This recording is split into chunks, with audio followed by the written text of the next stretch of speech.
In the world of true crime, we spend so much time obsessing over the unanswered questions.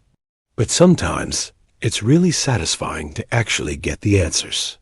Today, we're re-looking at 5 famous cases that dominated the internet for years as unsolved mysteries, but have recently been cracked wide open.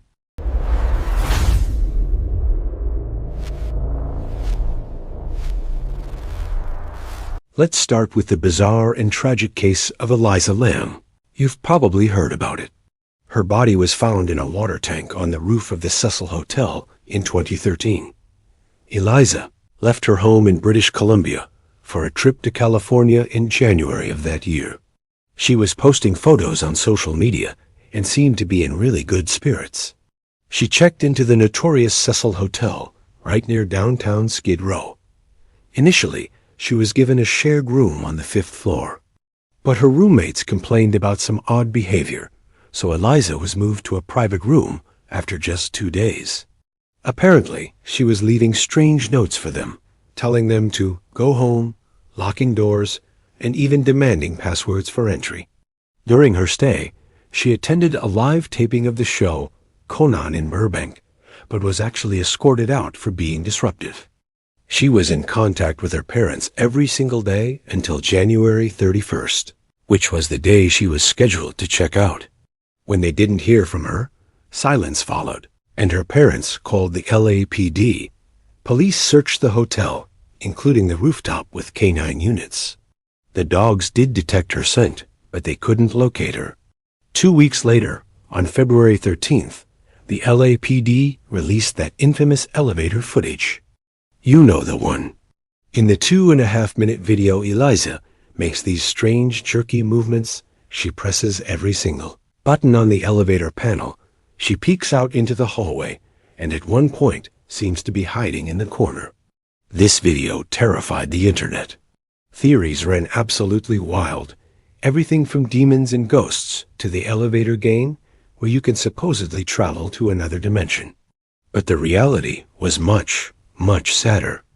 During the search for Elisa, guests at the hotel started complaining about low water pressure and that the water coming from their taps was black and had a strange taste. On the morning of February 19th, a maintenance worker went up to the roof to check the water tanks. It was eventually determined that Elisa was battling severe bipolar disorder and was undermedicated at the time. She had a history of similar episodes where she would experience paranoia and hallucinations. As for how she got onto the locked roof, it was proven that she could have easily used the fire escape. This was the same path the police dogs had tracked her scent to earlier. And regarding the heavy water tank lid, the maintenance worker confirmed it was actually open when he found her, not closed as many internet rumors had claimed. So it's a heartbreaking case, but it is solved. A tragic mental health crisis where, unfortunately, no one was there to intervene in time. Next up, a case that was cold for nearly 50 years, the Lady of the Dunes. On July 26, 1974, a 12-year-old girl was walking her dog when it started barking and led her to the decomposing body of an unidentified woman in the race. Point Dunes of Provincetown, Massachusetts. The scene was brutal. The woman's hands had been severed. Many of her teeth were pulled out, and her skull was crushed. She was lying on a beach towel with her head resting on a pair of folded Wrangler jeans and a blue bandana. The killer had done everything they could to prevent her from being identified. Her body was exhumed 4 different times over the decades, as investigators hoped that new technology could finally solve the case. Finally, on Halloween of 2022, the FBI announced they had done it. The victim was a woman named Ruth Marie Terry. Over the years, the list of potential suspects was long and varied. It included the infamous mobster Whitey Bulger, and even the serial killer Tony Costa. A convicted murderer named Haddon Clark even confessed, claiming he knew her name, but that turned out to be a lie. The real killer was actually her husband, a man named Guy Rockwell Moldovan. If her hands and teeth hadn't been removed, this case would have been solved immediately. Moldovan was already a person of interest back in 1960. for the disappearance of his previous wife and stepdaughter in Seattle. Human remains had even been found in his septic tank. He was also a suspect in the murder of a truck driver and the kidnapping of a 17-year-old girl in California. Police discovered that Ruth Marie Terry had married Moldovan in early 1974. They went on a honeymoon, but Moldovan returned alone, driving her car. He told people different stories, that she had died, or that they had a fight and she just left him. Moldovan eventually retired from a job on Rodeo Drive and died in 2002. He lived a free life he didn't deserve. But as of August 2023, he is officially named as the killer of the Lady of the Dunes. Now for a mystery of a different kind, the Forrest Fenn Treasure. This was a literal chest filled with gold and jewels that an eccentric art dealer from Santa Fe named Forrest Fenn hid somewhere in the Rocky Mountains. The value was estimated at around $2 million. He wrote a poem containing clues to its location, which sent tens of thousands of people venturing into the wilderness, hoping to find riches. It sounds like a great adventure, like something out of a movie, until people started dying. 5 separate searchers lost their lives looking for this treasure. Randy Bilyeu went missing in 2016. His body was found months later. Jeff Murphy fell 500 feet to his death in Yellowstone National Park in 2017. A pastor named Harris Wallace died after being swept downstream along the Rio Grande. Eric Ashby drowned in the Arkansas River.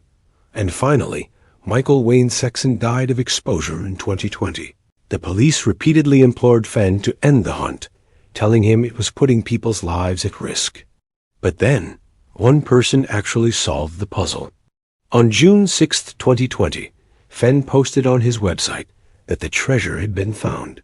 He said it was under a canopy of stars in the lush, forested vegetation of the Rockies, exactly where he hid it 10 years prior. The finder initially wanted to remain anonymous. Fenn later revealed the chest was found in Wyoming. In December of 2020, a medical student named Jack Stoof was forced to reveal his identity as the finder because of pending litigation.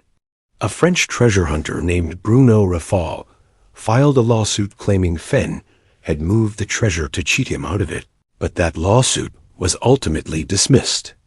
The hunt is officially over, but the human cost was incredibly high. Thank you so much for watching. We still have 2 more solved cases to get to, so make sure you're subscribed so you don't miss the completion part.